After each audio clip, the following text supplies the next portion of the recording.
كل ما يحدث ضمن مخطط محسوب ومرسوم على المسطرة. حرب إيران وامتداداتها وتوريط العرب بمعركة لسنوات وتحويل الشرق الأوسط إلى مقبرة، كله يصب في وعاء واحد، هو تفريغ المنطقة العربية من أهلها بدوامة الحروب والدمار، إلى أن ترثنا دولة الاحتلال وتصبح على شرقنا هي الناهية والآمرة.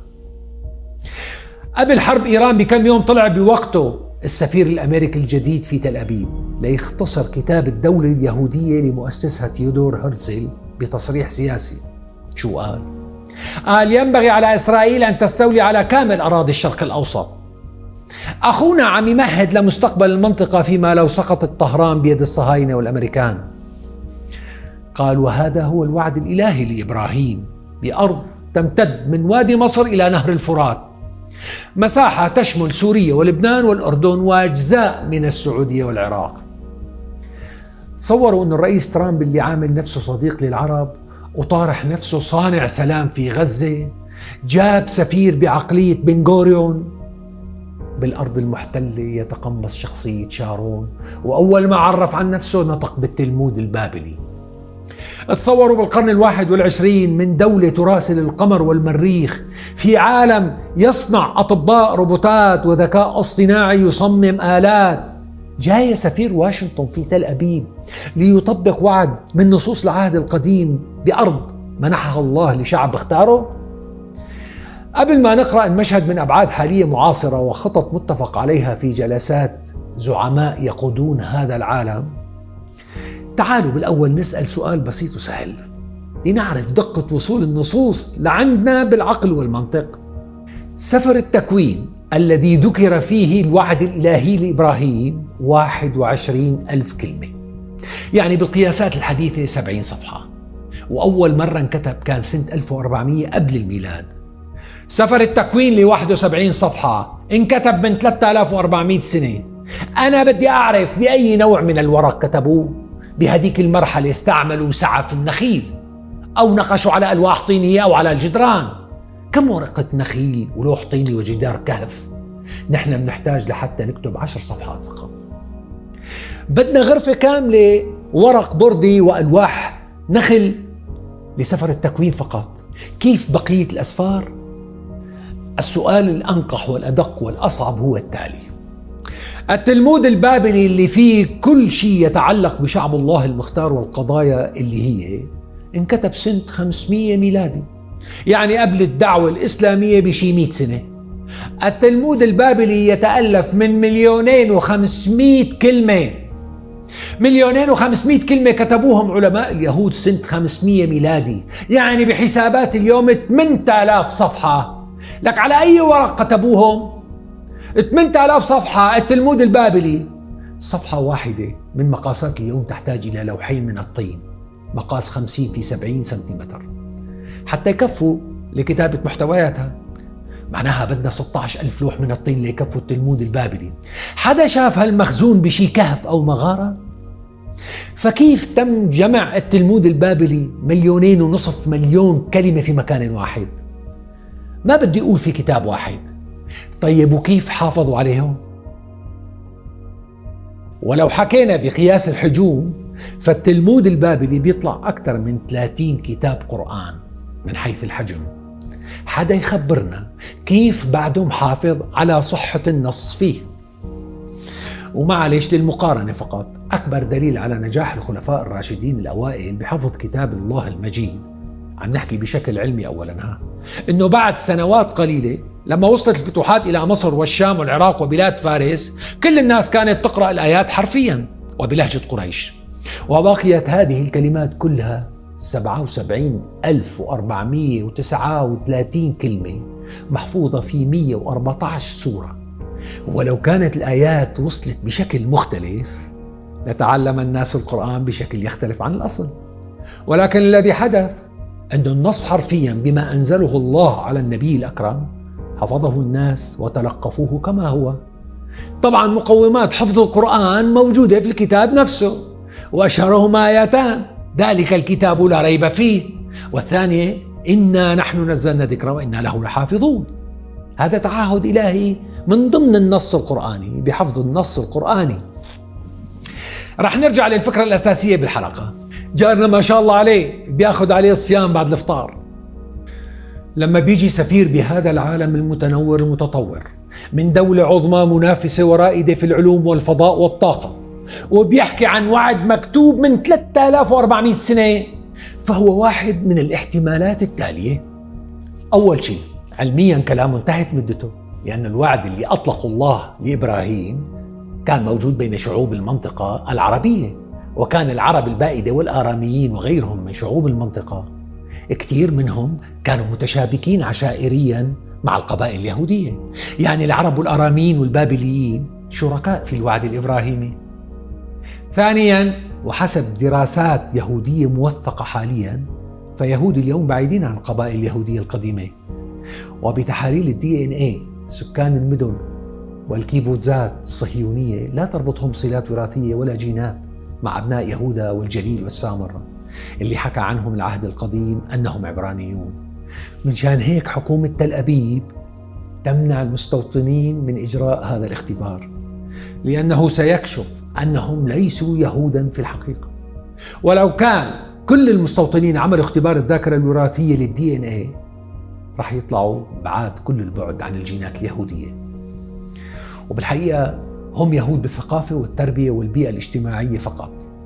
وللعلم فإن الكثير من العرب من مصر وسوريا ولبنان وفلسطين والعراق عرب مسيحيين ومسلمين عملوا اختبار DNA طلع فيهم نسبة من المورثات اليهودية. وهذا ليس عيب ولا تهمة، كل الخلق عيال الله، لأنه في كثير من المسلمين والمسيحيين كانوا في أصولهم يهود أو مسيحيين أو مسلمين. ما حدا بيخلى من الثاني، لأنه في النهاية كلنا بشر نعيش في حيز جغرافي واحد. الفكرة المهمة إنه ما عاد في شيء بالعالم اسمه عرق صافي أو جنس بشري نقي. كل البشر متشابكين مع كل البشر. وبمجرد أن تعترف دولة الاحتلال بهذه الفكرة تسقط فوراً الحجة الصهيونية المعتمدة على نظرية أرض الميعاد. شوفوا هلأ التناقض المخيف. أمريكا هي أصلاً دولة مهاجرين من كل العالم، رؤسائها أصولهم ألمان وإنجليز وهولنديين. أوباما أبوه اسمه حسين من كينيا. كولين باور وزير الخارجية بعهد جورج بوش الابن كان جامايكي. كونداليزا رايس أصلها من الكاميرون. وزير الخارجية الأمريكي الحالي أصله من كوبا. دولة بهذه الجنسيات والأعراق والأديان المتنوعة تدعم وتحمي دولة عرقية عنصرية متعصبة لدين واحد. حدا بيعرف يفسر هالتناقض؟ الجواب سهل وبسيط ويتألف من 9 كلمات. إسرائيل دولة مهمتها البعيدة المدى إفراغ المنطقة العربية من شعوبها، مو بس فلسطين. نظريتهم الأولى قبل 100 عام بعد وعد بلفور أنه فلسطين أرض بلا شعب واليهود شعب بلا أرض، فأعطوا هذه الأرض لهذا الشعب. طبعا كله هذا كان كذب بكذب، لأنه لما زار فلسطين جوز حاخامات بعثهم المؤتمر اليهودي العالمي يومها لتطبيق مقررات المؤتمر باستيطان فلسطين. قال له خلينا نروح نشوف عروستنا، عروسة بني إسرائيل. اجوا الشباب زاروا فلسطين ورجعوا سألوهم كيف لقيتوا العروس الحلوة؟ فجاوبوهم العروس موجودة وعين الله عليها ولكنها متزوجة. لا يا حاخا من الآدمي الفهمان، اخس عليك، شلون متزوجة؟ نعم سيدي متزوجة لأنه فيها الشعب الفلسطيني صاحب الأرض. شو نضحك عليكم ونقول فاضية ما فيها ناس؟ هاي الحقيقة. ولذلك أنتم مضطرين تحضروا حالكم وتعملوا شوية شغل مع أمريكا وبريطانيا وروسيا لحتى تجهزوا جيش وتدربوا عصابات مسلحة. عندكم موسم معارك كبيرة. الشعب الفلسطيني شعب طيب وبحاله، مزارعين زيتون وحمضيات وقمح وشعير، ناس طيبين بيهتموا بالأغاني والزراعة والعادات الريفية، ما بيعرفوا شيء. ولا حدا خبرهم إنه اليهود ناويين يحرقوا الأرض تحتهم حتى ينزحوا منها. اللهم إلا تجار مدينة القدس وحيفا وعكا شكلهم حاسين إنه في مؤامرة عليهم، وشايفين اليهود عم يرصوا سكة حديد تربط المدن البحرية مع القدس. الموضوع في إنه لا يكونوا ناويين يعملوا شركات لتصدير الخضار والفواكه، خصوصا أن المهاجرين اليهود الأوائل قعدوا في خيام بداية القرن العشرين، وحتى حرب 48 كانوا يسموها معبروت وبراكيات. والفلسطينيين يا غافل لك الله. وحدث ما حدث بعد ذلك من حروب ومجازر بحق أصحاب البيت والبستان والحقل. واليوم صاروا الفلسطينيين أغراب وأغيار. إجانا هلأ عجوز النحس سفير أمريكا الجديد نطق بالهفوات المخبأة تحت ألسنة كل السياسيين الأمريكيين العاملين مع ترامب، لأن القاعدة السياسية الدبلوماسية الشهيرة تقول: قل لي من سفيرك أقول لك من أنت. مظبوط جار؟ تصريحات السفير الأمريكي الجديد مايك هاكابي كشفت ولخصت خطة مدروسة ومحكمة.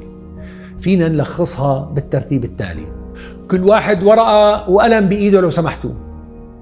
أولا، العمل على استمرار الحروب والنزاعات بالمنطقة بالتناوب بين صراعات داخلية وحروب أهلية، بتحريض وتشجيع خارجي مخفي، وبين حروب تتولاها دولة الاحتلال. يعني إذا حكومة المحتل ما عملت معركة، بيكون الدور على خلق أزمات بين شعوب المنطقة أو بين أبناء شعب في دولة واحدة.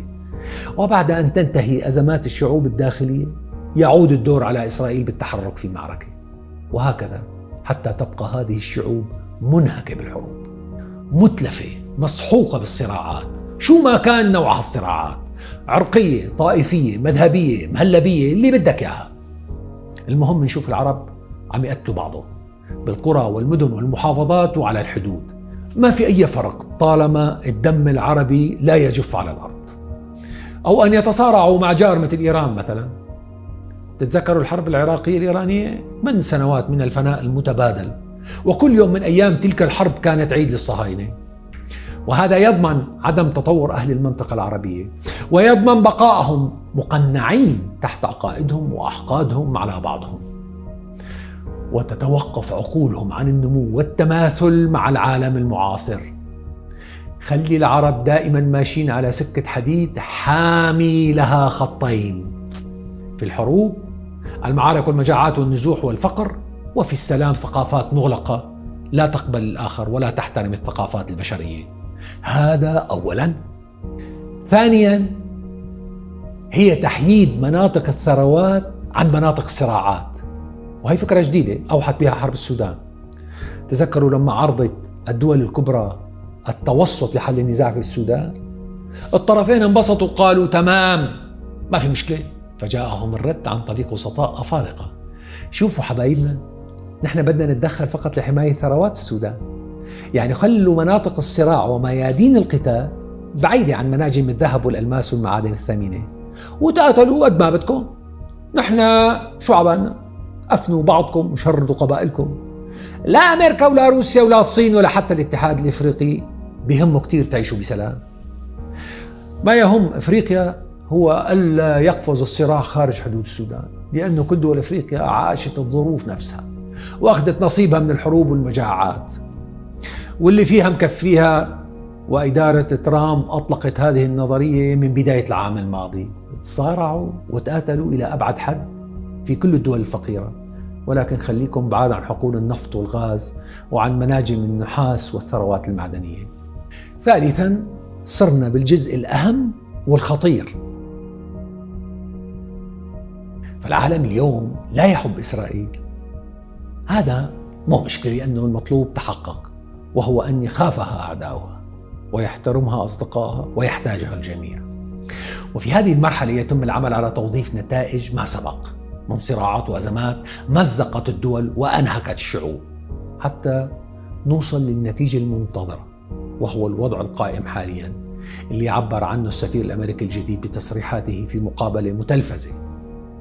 هلا حسب الإعلام العربي الموثوق بصحته بنسبة كبيرة تصل إلى 47% وشوية كسور، إنه في 12 دولة عربية اعترضت واستنكرت تصريحات هالكابي، وقالوا له أنت واحد كذابي، أخذنا على خاطرنا منك، روح الله يبعث لك بسة تاكلك وتاكل عشاك. وربما بعد الاعتراضات العربية وصلوا توبيخ من الخارجية الأمريكية. لكن أنت رجل سياسي ولاعب دبلوماسي، مو لعيب طاولة بمقهى شعبي. الكلام اللي تفصحنت فيه بنحكيه بين بعضنا بالبيت الأبيض وبمجلس الشيوخ في جلسات خاصة، مو قدام العالم. وعلى المحطات قدام الإعلام. بكل الأحوال ما فينا نغيرك بالوقت الراهن، أولا لأنه راح يفهموها أنه استجبنا لمخاوف العرب، ونحن قلما نستجيب لمخاوف العرب. ثانيا تصريحاتك كلام في كلام، والرد العربي عليها كلام في كلام، والعرب يا سعادة السفير بالوقت الحاضر في هذا المنعطف الخطير من تاريخ أمتهم العريقة لا شيء معهم إلا الكلمات، كما يقول شاعرهم نزار أباني رحمة الله عليه. فخليك بشغلك ولا تخشى الملامة. فيك تخاف في حالة وحدة فقط، إذا شفت العرب بدأوا بصناعة دولة وطنية تعتمد على بناء الإنسان علميا وتقنيا، وبلشوا بخطوات ديمقراطية في تشكيل مجالس نواب، وصار عندهم صناعات منافسة وجامعات ومختبرات معتمدة دوليا. ساعتها لازم تخاف على الحلم الصهيوني حتى لو ما عندهم جيوش قوية، لأن قوتهم بالعلم والديمقراطية قادرة تطرد إسرائيل وأمريكا وتركيا وإيران. وطول ما في عندهم تطور علمي وأنظمة ديمقراطية فلا داعي للخوف من العرب يا سعادة السفير. ليك مرت عليهم فترات كان عندهم جيوش جرارة مرعبة وسلاح ردع كيماوي وصواريخ فتاكة مثل العراق ومصر وسوريا، ولكنهم لم يستطيعوا هزيمة إسرائيل وعجزوا عن إسقاط المشروع الصهيوني مع أن جيوشهم كانت قوية. بتعرف ليش هن عازين يا سفيرنا المتين؟ لأنه العرب غير ديمقراطيين ونحن بدنا إياهم غير ديمقراطيين. نحن في أمريكا نحرص على بقاء هذه الفجوة في الأنظمة العربية، لأنها هي المشنقة والمقصلة التي تجعلهم دول مسقوفة حضاريا. كل 20-30 سنة يصعدون خطوات بسيطة ثم بعدها يعودون إلى نقطة الصفر. صار لهم هيك من يوم ما نالوا استقلالهم لليوم، ونريد لهم في حربنا على إيران أن يستلموا الراية ويكملوا المعركة، ونحن ننسحب منها ونتركهم يتذابحون أمامنا، ثم نأتي آخر المطاف لنستلم الثروات بعد أن تتهالك الأنظمة والحكومات. فهل نسقط في الهاوية التي أعدوها لأوطاننا؟ نحن ندعو شعوب العرب إلى اليقظة والنهوض، ندعو إلى تحرير العقول من الصناديق مقفلة منذ قرون، نطالب الأجيال الجديدة بالعمل على صناعة مستقبل فيه أقلام ومناجل ومصانع ومطارق، فيه أحلام بحضارة يبنيها الإبداع والاختراع والاعتراف بحق الحياة للجميع. عندها نقول لكم اكتبوا التاريخ وشاركوا الأمم وارفعوا البيارق. سلام.